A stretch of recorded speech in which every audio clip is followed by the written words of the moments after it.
주제가 한꺼번에 섞여 있다는 생각을 가지기가 쉽습니다. 우리가 언뜻 한번 읽어보면은 1절에 주 안에 서라라고 지금 강조하고 있습니다. 서라는 주제가 하나 있는 거죠. 2절에 유오디게아와 순두교에 대한 권면이 있습니다. 또 다른 주제가 하나 있는 것처럼 보입니다. 세 번째 주제가 무엇같이 보입니까? 4절에 기쁨이라는 말이 나오고 있습니다. 기뻐라고 말을 합니다. 그리고 5절에는 관용을 이야기합니다.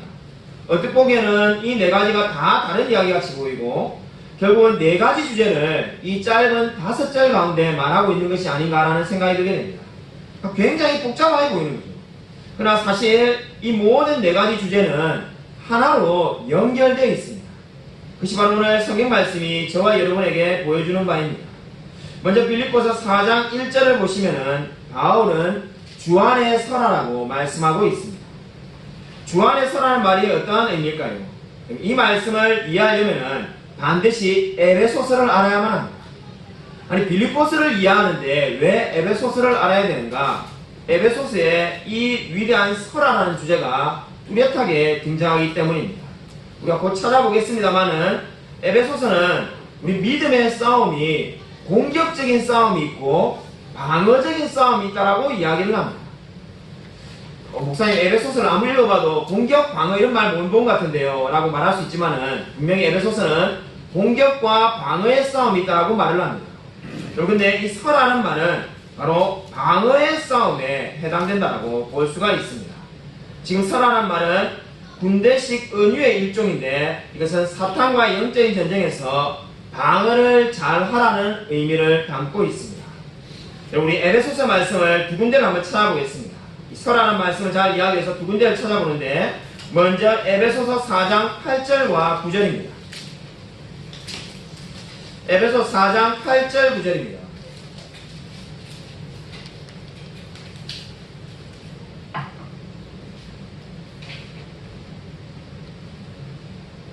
신약성경 314면에 있습니다. 에베소 4장 8절 9절 같이 한 목소리 읽겠습니다. 네, 시작. 그러므로 이르기를 그가 위로 올라가실 때에 사로잡혔던 자들을 사로잡으시고 사람들에게 선물을 주셨다 하였도다. 올라가셨다 하셨은즉 땅 아래 낮은 곳으로 내리셨던 것이 아니면 무엇이냐. 지금 에베소 4장 8절 9절은 주님께서 우리를 위하여 하신 일을 설명하고 있습니다. 하나님께서 뭘 하셨다는 겁니까? 사로잡혔다는 자들을 사로잡으셨다는 겁니다. 하나님께서 사탄에게 사로잡혔던 저와 여러분의 영혼들을 사로잡으셔서 하나님 나라로 옮기셨다고 말을 하고 있습니다. 이것이 바로 에베소서에서 말하는 믿음의 공격적인 싸움입니다. 주님의 사역은 공격용 싸움이었습니다. 왜 그런가? 사탄이 저와 여러분의 영혼을 붙들고 놓아주려고 하지 않기 때문에 그것을 빼앗아 와야만 했습니다. 그러나 저와 여러분이 이제 싸워야 되는 믿음의 싸움은 이러한 싸움이 아닙니다. 내가 성경을 읽어보면은 이 모든 주님의 싸움은 이미 다 끝났다라고 말을 하고 있습니다. 복음에 대한, 다르게 말하면 메시아에 대한 모든 사역은 성경에서 과거형으로 그리고 완료형으로 말씀하고 있습니다. 그 말은 이미 과거에 완벽하게 이루어내셨다라고 말씀하는 것입니다. 저와 여러분의 믿음의 싸움이 뭔가? 그것이 바로 에베소서 6장 13절에 나와 있습니다. 여러분 에베소서 6장 13절 같이 한번 읽어보겠습니다. 두 장 넘기셔서 에베소서 6장 13절 같이 한 목소리 읽겠습니다. 네, 시작. 그러므로 하나님의 전신갑주를 취하라. 이는 악한 날에 너희가 능히 대적하고 모든 일을 행하기 위함이라. 아멘. 여러분 서기 위함이라는 말이 나오고 있습니다. 여러분 13절에 보시면은 서다는 말이 나오는데 이 서다는 말이 빌립보서의 서다는 말과 똑같은 표현입니다. 바울이 서다는 말을 굉장히 많이 서신서에서 반복합니다. 이 서다는 말이 어떤 의미입니까? 그리스도께서 모든 일들을 다 이루어주셨는데 이제는 우리는 공격할 필요는 없고 이미 얻은 은혜를 지키기만 하면 된다는 겁니다. 한마디로 말해서 우리는 방어만 하면 된다는 것이 지금 이 서다는 말씀의 의미입니다. 그러니까 지금 성경은 어떻게 말하고 있습니까? 저와 여러분이 신자로서의 모든 은혜들을 하나님께서 다 쟁취하셨는데 이제 우리는 다른 은혜를 또 받기 위해서 사탄을 공격할 필요가 없고 우리의 영역만을 지키면 된다고 말씀하고 있는 겁니다. 여러분 다시 한번 빌립보서 4장 1절을 한번 돌아와 보시기 바랍니다.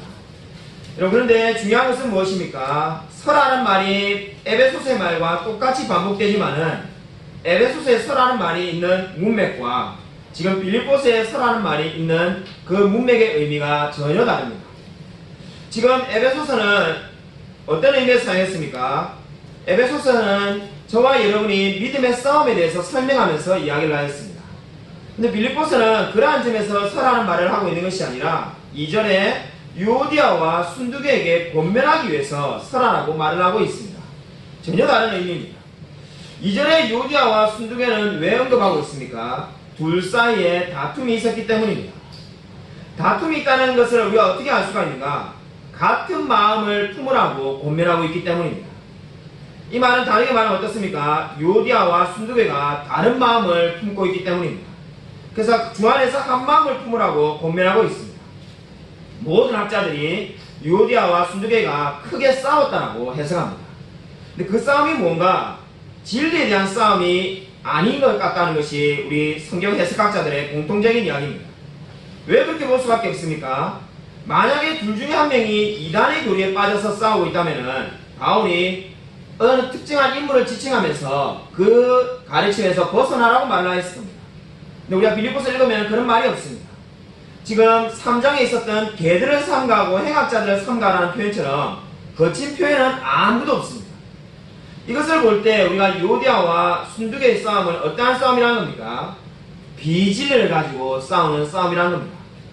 다르게 말하면 감정 싸움을 가지고 지금 싸우고 있는 겁니다. 둘이 뭔가 어떠한 이유인지 성경에 분명하게 말하고 있지는 않지만은 뭔가 서로 마음에 들지 않은 것이 있었고 그것 때문에 서로가 서로를 미워하는데 주 안에서 같은 마음을 품으라고 지금 바울은 권면하고 있습니다. 우리가 중요한 게 무엇입니까? 얼핏 보면 1절과 2절이 전혀 연관성이 없어 보이지만은 왜 설하는 말을 먼저 하고 난 다음에 유오디아와 순두개에게 같은 마음을 품으라고 말씀할까요? 그 이유는 바로 지금 이렇게 둘이서 계속해서 싸우고 마음이 떨어져 있으면 어떻게 된다는 겁니까? 주 안에서 설 수가 없다는 겁니다. 우리가 사탄의 수많은 유혹과 괴계로부터 방어를 해야 되는데 사탄의 그 싸움에 영적인 싸움에만 집중해도 쉽지 않은 싸움이 이 싸움인데 그렇지 않습니까? 우리가 얼마나 죄에 대해서 자주 넘어집니까? 근데 지금 적이 사탄이 밖에 있는데 내부에서 서로 유오디아와 순두개가 서로 미워해서는 결코 이 영적인 싸움을 이길 수가 없다는 것이 1절과 2절의 말씀입니다. 여러분은 진실로 주 안에서 한 마음으로 살아가고 있습니까? 여러분 안타깝게도 우리 교회 안에 수많은 사람들이 서로가 서로를 미워하며 서로가 서로를 원망하는 사람들이 얼마나 많은지 모릅니다. 실제로 우리 넘치는 교회는 우리의 적은 수가 모여서 그런지 적은 수도 얼마든지 서로가 미워할 수 있지만은 감사하게도 그런 경우가 아직 일어나지 않고 있지만은 자 목회를 하면서 늘 힘들었던 것이 서로가 서로를 미워하는 사람들이 너무나 많다는 겁니다. 자 부목사로 있을 때 교구로 있을 때 수백 명 되는 교회에서 교구를 개편하기 위해서 제가 전통적인 교회 오랫동안 마을 위주로 예를 들면 향남 1지구 한 구역, 향남 2지구 구역, 봉담구역 이렇게 나눠 있는 거를 제가 나이별로 바꾸자라고 제안해서 제가 제안해서 너가 일을 내라 해서 제가 우리 신방여자 전도사님하고 같이 교구를 개편하려고 노력하는데 제일 어려웠던 게 뭔지 압니까? 그냥 이거 한 하루 이틀 전에 밤새서 딱 그 300명을 이렇게 나이대로 이렇게 나누면 될 줄 알았는데 제가 딱 아내를 초안을 만들어 가면은 우리 그 교회 사역하는 교회에서 20년 넘게 사역하신 여자 전도사님이 여기 예를 들면은 A와 B는 원수입니다. 이렇게 붙이면 안 돼요. 그럼 이 구역 절대로 안 됩니다. 다시 만드세요. 그게 바꾸고 또 만들다가 어떻습니까? C하고 D가 또 사이가 안 좋다는 거예요. 그리고 E하고 F가 안 좋고 그러니까 어떤 안을 내도 완벽한 안이 없는 거예요. 제가 하다가 정말 몇 번이나 집어치우고 싶다 이런 생각이 든지 모릅니다. 아니 무슨 이 조그마한 300명 400명 되는 교회에 이렇게 원수가 많은가? 서로가 서로 좋아하지 않는데 그냥 같이 한 공동체에 있는 거죠. 그런 일이 얼마나 많은지 모릅니다. 여러분 정말 주 안에서 한 마음을 품고 있습니까? 아마 우리가 이런 이야기를 하면은 하루 종일 이야기해도 끝이 없이 할 수가 있습니다. 저의 지인으로부터 직접 들은 이야기인데 실명을 거론하지 않겠습니다. 그냥 특정인을 비판하는 것이 목적이 아니라 우리가 지금 있는 현실을 직시하는 것이 목적이기 때문입니다. 이름만 되면 다 아는 우리나라의 유명한 목사님이 부흥회를 갔는데 부흥회를 한 번도 설교하지 않고 바로 돌아가셔가지고 그 교회 사역자였던 저의 지인이 입에 정말 거품을 물고 흥분해서 이야기하는 걸 들은 적이 있습니다. 아니 뒤에 목사가 부흥회를 하고 왔으면 부흥회를 해야지 그냥 갈 수가 있는 거예요. 그 이유가 뭔지를 물어봤는데 딱 첫날에 올라왔는데 자기가 제일 싫어하는 철천지 원수, 그러니까 옛날에 같은 교회에서 목사가 성도를 만났던 거죠. 그 사람이 이쪽에 앉아있는 걸 보고 바로 그 자리에서 부흥회 필요 없다고 취소하고 가버린 거예요. 그분이 막 원망하며 욕을 하는 걸 제가 들은 적이 있습니다. 어떻게 그럴 수가 있는가? 그만큼 서로가 어떻습니까? 미워하는 마음이 있을 때 같은 마음을 품기가 어렵습니다. 어떻게 하면 해결책이 있을까요? 오늘 바울은 해결책을 놀랍게도 4절에 기뻐라고 말을 하고 있습니다. 우리가 생각할 때 유디아와 순두개 이야기 다음에 무슨 이야기가 나와야 어울릴 것 같습니까? 그 다음 이야기는 인내하라, 참으라, 용서하라 이런 이야기를 해야 될 것 같은데 지금 성경은 그렇게 말하지 않고 기뻐라는 말을 하고 있습니다. 왜 그렇게 말을 하고 있습니까? 기뻐하는 것이 바로 이 모든 문제의 해결책이라고 이야기하는 겁니다. 여러분 오늘 성경을 보십시오. 우리 학자들마다 입장이 다 다릅니다만은 바울은 지금 분명히 가이사라 감옥이든 로마 감옥이든 분명히 감옥에 있습니다. 게다가 열심히 사역을 하며 교회를 섬겼던 요디아와 순두개는 무슨 일인지 몰라도 다투어서 마음이 뒤틀려 있습니다. 이런 상황이라면 우리가 뭐라고 말을 하겠습니까? 제발 좀 참고 교회가 하나 되라 이런 말만 하면 끝날 것 같은데 기뻐라는 말을 하고 있습니다. 기뻐라는 말씀을 왜 하고 있을까요? 그 이유는 바로 바울이 두 가지 이유 때문에 기뻐라고 말을 하고 있습니다. 바울이 기뻐라고 말하는 첫 번째 이유는 주 안에서라는 말에서 찾아볼 수가 있습니다. 여러분 분명히 빌립보 성도들이 기뻐할 만한 상황은 그 어디에도 없습니다. 우리가 성경을 아무리 읽어보아도 빌립보 성도들이 뭔가 지금 좋은 일이 생긴 게 없습니다. 그렇지 않습니까? 성경을 아무리 읽어보아도 성경에 빌립보에 뭔가 좋은 일이 생겨서 부자가 되어서 교인이 많이 늘어서 기뻐한다 이런 말은 없습니다. 근데 우리가 기뻐하라는 이유를 한 가지 찾아볼 수 있는 것이 바로 주 안에서입니다. 아니 늘 주님 안에 있는데 뭐 이게 대단한 건가? 원래 우리가 예수를 믿는 사람이었고 빌립보 성도들이 예전에 예수를 안 믿다가 지금 믿은 게 아니라 원래 이미 예수를 믿고 있습니다. 근데 왜 주 안에서 기뻐하라고 말을 합니까? 주님의 계심으로 인해서 그냥 주님 자체로 기뻐하라고 명령하고 있는 것입니다. 여러분 가장 최근에 여러분은 무엇 때문에 기뻐했습니까? 우리 많은 사람들이 뭔가 좋은 일이 생길 때 기뻐합니다. 돈이 많아지거나 아니면 건강이 회복되거나 남편이 승진하거나 자기 인생에 좋은 일이 생길 때 기뻐하며 감사합니다. 사실 생각해 보십시오. 그러는 것은 믿지 않는 자들도 다 할 수 있는 일입니다. 믿지 않는 자들도 승진했는데 기뻐하지 않는 사람 아무도 없습니다.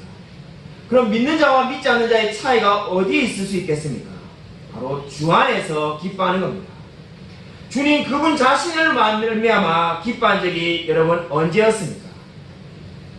그리고 가장 최근에 주님으로 인하여 기뻐한 적이 언제였습니까? 사실 저는 모태신앙이었지만은 주님만으로 기뻐하라는 말은 거의 들어본 적이 없습니다. 그저 열심히 교회에서 봉사하며 충성하며 복을 받으라 이런 말만 듣고 자랐습니다. 근데 제가 신학을 하고 난 다음에 존 파이프 목사님이라는 분의 책을 읽는데 이런 말을 본 적이 있습니다. 내가 하나님 안에서 가장 큰 만족을 누릴 때 하나님이 내 안에서 가장 큰 영광을 받으신다. 자, 책을 읽다가 머리를 한 대 얻어맞은 것처럼 충격을 받았습니다. 내가 하나님 안에서 가장 큰 만족을 누릴 때 하나님이 내 안에서 가장 큰 영광을 받으신다는 겁니다. 여러분 이 말을 이해하셨습니까? 여러분이 지금 인생에서 좋은 일이 생긴 것이 아니라 그냥 우리가 늘 똑같은 삶이고 평범한 삶이지만은 나는 오늘 하나님으로 말미암아 큰 만족을 누릴 때 하나님께서 가장 높이 영광을 받으신다는 겁니다. 지금 바울이 지금 요디아와 순두개 그리고 빌립보 성도들에게 권면한 바가 바로 그겁니다. 너희들이 뭔가 이제 좋은 일이 생겼기 때문에 기뻐하는 것이 아닙니다. 앞으로 아니면 뭔가 좋은 일이 생길 거기 때문에 기뻐하는 말도 전혀 아닙니다. 왜 기뻐하는 겁니까? 주님 그분으로 말미암아 기뻐하라고 권면하고 있습니다. 너희들이 하나님 안에 있는데 왜 기뻐하지 못하고 서로가 서로를 미워하며 으르렁거리며 싸우며 지내고 있냐는 겁니다. 여러분, 진정으로 주님 안에 있기 때문에 기뻐하고 있습니까? 우리 많은 사람들이, 아니 많은 사람이에요. 저도 마찬가지입니다.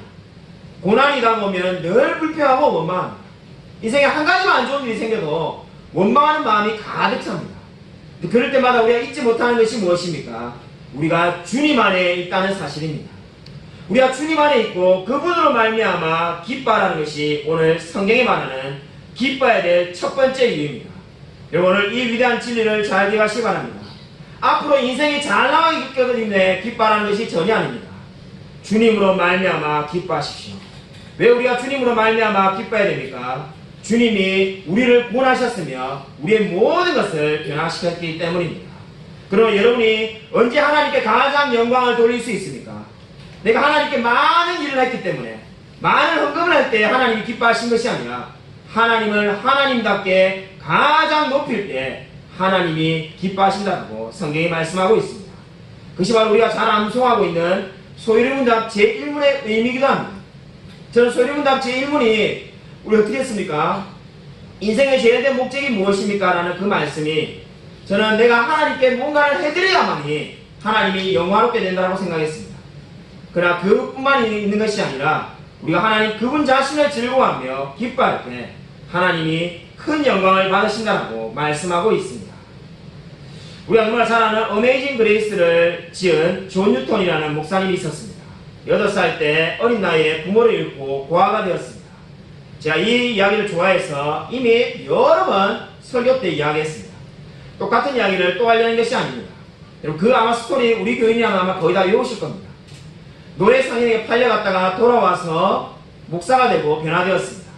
제가 최근에 새롭게 알게 된 사실이 하나 있는데, 그 존 뉴턴 목사님이 그렇게 변화된 그 삶, 그 어릴 때 6살 때 부모님을 잃고 노예 상인에 따라가서 죄만 짓다가 살다가 주님이 그 풍파 가운데 자신을 구원했다는 것을 알고 다시는 옛날로 돌아가지 않기 위해서 결심한 결심이 있다는 것을 제가 알게 되고는 너무나 은혜가 되었습니다. 여러분, 존 뉴턴 목사님이 예수를 믿고 난 다음에 마음에 결심을 했다고 합니다. 내가 다시는 옛날로 돌아가지 않겠다. 그래서 우리 벽에다 액자 같은 거 걸어놓지 않습니까? 우리도 넘치는 교회 등록하면 액자를 하나 주죠. 액자를 이렇게 집에 걸어놓는데 존 뉴턴 목사님은 아예 벽에다가, 집의 벽에다가 성경 구절을 새겨가지고 박아놓았답니다. 말 그대로 우리 벽돌로 되어 있는 영국의 집에 벽을 새겨가지고 성경 구절 하나 적어놨는데 그 성경 구절이 뭔지 한번 찾아보겠습니다. 신명기 15장 15절 말씀입니다. 신명기 15장 15절 찾으시고 자신의 성경인 분은 윗줄을 그어주십시오. 거기다 옆에 적어놓으십시오. 존 뉴턴 목사님이 집에 벽을 파서 그 말씀을 적어놓았습니다. 자신이 천국 가는 그날까지 절대로 잊지 않겠다라고 결심한 결심입니다. 구약성경 286면에 있습니다. 구약성경 286면 신명기 15장 15절 같이 한 목소리 읽겠습니다. 네, 시작. 너는 애국 땅에서 종되었던 것과 내 하나님 여호와께서 너를 속량하셨음을 기억하라. 그것으로 말미암아 내가 오늘 이같이 내게 명령하노라. 아멘. 여러분, 이 말씀이 무슨 말입니까? 너는 애국 땅에서 종되었던 것과 내 하나님 여호와께서 너를 속량하셨음을, 구원하셨음을 기억하라. 이스라엘 백성에게 한 말씀입니다. 그것을 존 뉴턴 목사님은 자기에게 한 말씀으로 받아들이겠다는 겁니다. 내가 옛날에 애국 땅에 종되었던 것처럼 얼마나 죄만 짓고 산 사람인데 이 같은 사람을, 나 같은 죄인을 살리신 그 하나님의 구원의 은혜를 늘 기억하겠다는 겁니다. 여러분, 이 말이 무엇입니까? 이 말씀 하나만 붙들어도 늘 기뻐할 이유가 충분하다는 겁니다. 바로 오늘 바울이 저와 여러분에게 기뻐하는 이유도 마찬가지입니다. 인생이 아무리 어렵고 힘들고 고난이 다가와도 정말로 앞이 깜깜하게 보이지 않는다 할지라도 주 안에서 우리가 기뻐할 수 있다는 겁니다. 왜 기뻐할 수가 있습니까? 우리가 종되었던 자였으며 하나님께서 우리를 구원했다는 이 위대한 사실 하나로만 가지고도 우리가 날마다 기뻐하기에 충분하다고 성경은 말씀하고 있습니다. 여러분, 그래서 지금 바울은 놀랍게도 싸우는 자들에게 기뻐하라고 말을 하고 있습니다. 두 번째로 우리가 기뻐할 이유가 어디 있습니까? 그것은 성경 전체에서 말씀하시는 기쁨의 원리인데 바로 하나님을 기뻐하는 것이 우리에게 힘이 되기 때문입니다. 우리 성경 말씀을 한 구절 찾아보겠습니다. 느헤미야 8장 10절입니다. 찾으시고 여러분 정말 밑줄을 그어놓으시고 암송하시면 좋습니다. 여러분이 이 말씀 꼭 기억하셔서 여러분이 인생에 힘이 들거나 기쁨이 없거나 낙심이 될 때 정말 한 구절 말씀이 우리에게 위로를 줄 때가 얼마나 많은지 모릅니다. 이 말씀이 그러한 말씀입니다. 여러분이 꼭 암송하시기 바랍니다. 738면입니다. 구약성경 738면 느헤미야 8장 10절 같이 한 목소리로 읽겠습니다. 느헤미야 8장 10절 다 찾으시냐고 같이 읽겠습니다. 시작. 느헤미가 또 그들에게 이르기를 너희는 가서 살찐 것을 먹고 다른 것을 마시되 준비하지 못한 자에게는 나누어 주라. 이 날은 우리 주의 성일이니 근심하지 말라. 여호와를 인하여 기뻐하는 것이 너희의 힘이니라 하고. 우리가 잘 알다시피 느헤미야는 어떤 말씀입니까? 포로 생활하고 있을 때 말씀입니다. 포로 생활할 때 성전 건축을 하려고 하는 건데 성전 재건을 하려고 했죠. 근데 이 포로 생활하는 사람이 무슨 낙이 있겠습니까? 나라도 없고 지금 하나님 말씀도 듣기 어렵고 모든 것이 괴롭습니다. 근데 느헤미야가 그들에게 어떤 소망을 줍니까? 여호와를 인하여 기뻐하는 것이 너에게 힘이 될 거라고 말합니다. 너에게 뭔가 좋은 일이 생긴다고 말하는 것이 아니라 너희들의 무기가 있을 거라고 말하는 것이 아니라 여호와를 기뻐하는 겁니다. 그럼 그것이 힘이 될 거라고 말합니다. 이 말씀이 저와 여러분에도 마찬가지입니다. 내 인생에 정말로 미래가 불투명해 보이고 낙심됩니까? 여호와를 기뻐하십시오. 저와 여러분이 도무지 힘이 없는 것 같고 내가 뭘 해야 될지 모르는 사람은 여호와를 기뻐하지 않기 때문에 그런 것입니다. 오늘 성경은 우리가 여호와를 기뻐할 때 힘이 된다고 말씀하고 있습니다. 여러분 진정으로 날마다 여호와를 기뻐하며 살아가고 있습니까? 3명의 세석공들이 있었습니다. 세석공이 돌을 다듬어서 건물을 만드는데 한 사람에게 첫 번째 사람에게 먼저 물었습니다. 그러자 불만이 가득한 어조로 왜 이 일을 하냐고 묻자 죽지 못해서 이놈의 일을 하고 있다라고 대답을 하였습니다. 그리고 그 옆에 있는 두 번째 세석공에게 당신은 왜 돌을 깎고 있습니까? 라고 질문을 하였습니다. 그러자 두 번째 사람도 돈 벌려고 일을 합니다 라고 대답하였습니다. 세 번째 사람에게 이 일을 하는 목적이 뭐냐고 물었습니다. 그러자 하나님의 영광을 드러내기 위해서 돌을 깎고 있습니다 라고 대답하였습니다. 여러분 이 차이가 무엇입니까?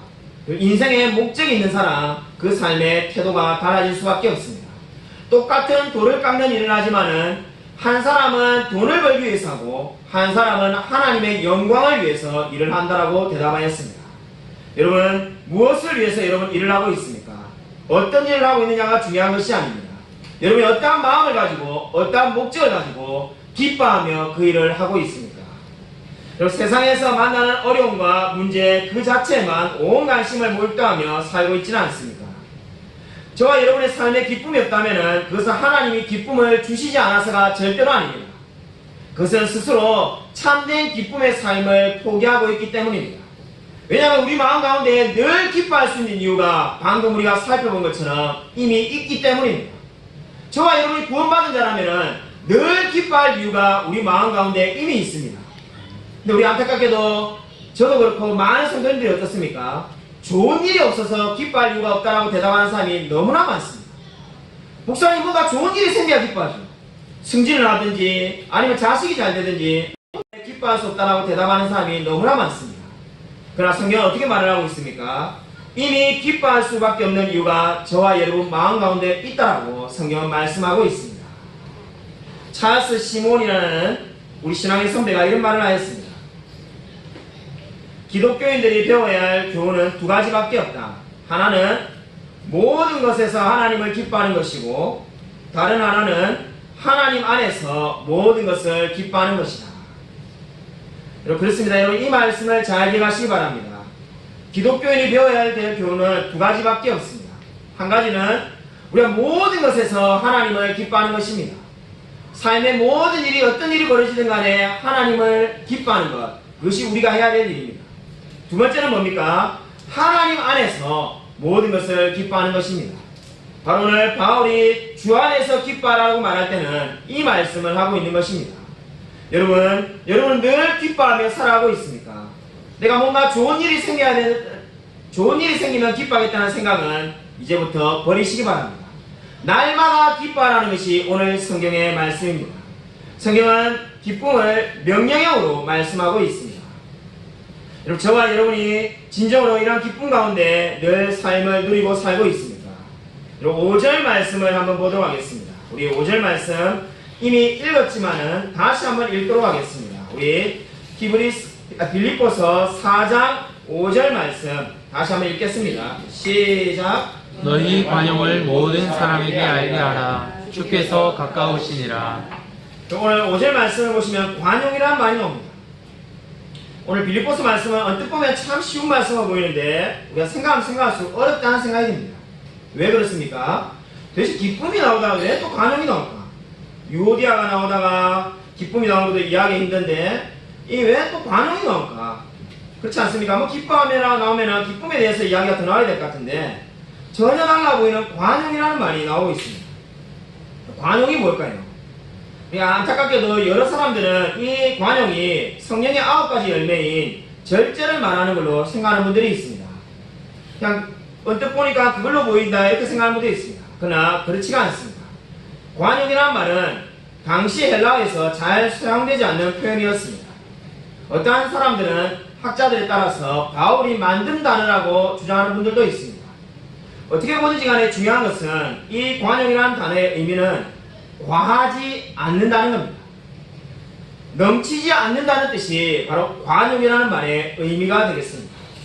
왜 기쁨을 이야기하다가 넘치지 말라는 말을 지금 갑자기 하고 있는가? 여러분, 그 이유가 어디에 있겠습니까? 지금 요디아와 순두대가 진리에 대해서 싸우는 것이 아니기 때문입니다. 진리에 대해서 싸운다면 둘 중에 옳은 사람을 바울이 딱 판단해서 한쪽 편을 들어주고 한쪽에게 잘못됐다라고 말을 했을 겁니다. 비진리의 문제를 가지고 싸우는데 옳고 그른 게 어디 있겠습니까? 할 수도 있고 안 할 수도 있고 어느 한쪽의 편을 들 수가 없습니다. 그래서 어떻게 말하는 겁니까? 관용을 이야기하고 있습니다. 넘치지 않도록 분을 내지 말라는 겁니다. 그것이 바로 오늘 이 관용이라는 말씀의 의미가 되겠습니다. 그러니까 지금 바울의 이 다툼에 대한 처방전은 관용이 되는 겁니다. 상대방에게 지나치게 화를 내지 말라는 겁니다. 쉽게 저는 이 말씀을 이렇게 표현하고 싶습니다. 진리의 문제가 아니라면은 저주라. 진리의 문제가 아니면은 지는 것이 좋다는 것이 이 관용의 말의 의미가 되겠습니다. 여러분이 우리가 인생을 살다 보면은 여러 다툼이 있습니다. 정치적인 이야기, 건강에 대한 이야기, 또는 뭐 여러 가지 상황들이 달라가지고 우리가 말다툼을 하기가 쉽습니다. 그리스도인 안에서도 우리가 서로 생각이 달라서 말다툼을 할 때가 얼마나 많은지 모릅니다. 근데 그럴 때 여러분 어떻습니까? 우리가 이야기를 하다 보면은 모든 사람이 마찬가지지만은 자기의 주장에 대해서 반대를 하면은 듣기가 싫습니다. 그럼 어떻습니까? 또 재차 반박을 합니다. 이것이 한 서너 번 진행되면 어떻게 됩니까? 나중에는 그냥 감정 싸움으로 이기기 위해서 계속 주장을 하는 겁니다. 근데 지금 바울이 말하는 바가 뭡니까? 그렇게 하지 말라는 겁니다. 계속해서 이기기 위해서 너의 주장을 말하지 말고 구피라는 겁니다. 져주는 것이 어떻다는 겁니까? 하나님을 기뻐하는 기쁨에서 좋다는 겁니다. 계속 상대방에 대해서 공격을 하면 뭐가 사라진다는 겁니까? 주 안에서 항상 기뻐해야 되는데 기뻐하기가 어렵다는 겁니다. 그렇지 않습니까? 우리가 누군가 미워하는 사람이 있고 마음에 들지 않는 일이 있을 때 기뻐할 수가 없습니다. 그렇기 때문에 지금 바울은 어떻게 말을 하는 겁니까? 주 안에서 저주라는 겁니다. 신앙생활 하면서 가끔 만나게 되는데 자기는 그 어떤 토론과 그 어떤 논쟁에서도 한 번도 진 적이 없다는 그리스도인을 제가 몇 번을 만났습니다. 그러나 오늘 성경을 보면 어떻습니까? 그러한 삶의 태도는 그 자체로 회개해야 됩니다. 나는 그 어떤 논쟁에도 진 적이 없어. 결국 그렇게 살아서는 안 됩니다. 왜냐하면 진리가 아닌 경우에 어떻게 말을 하는 겁니까? 저주라는 겁니다. 내가 충분히 이길 수 있고 충분히 이길 수 있는 논리가 있고 충분히 나의 편을 들어줄 수 있는 사람이 있지만은 양보하며 살아라는 것이 오늘 성경이 말하는 바입니다. 여러분은 다른 사람에 대해서 늘 관용하며 나아가고 있습니까? 신앙이 성숙한다는 것이 무엇입니까? 그것은 바로 관용하는 사람이 된다라고 성경은 말씀하고 있습니다. 오늘 빌립보 교회의 문제가 무엇이었습니까? 그들은 하나님을 잘 믿고 있지만은 그들 안에 다툼과 싸움이 있었습니다. 바울은 그들에게 기쁨으로 나아가라고 처방전을 내리고 있습니다. 여러분, 이스라엘의 성지순례를 가보면은 제일 인상 깊었던 곳 중에 하나가 저는 가이사라였습니다.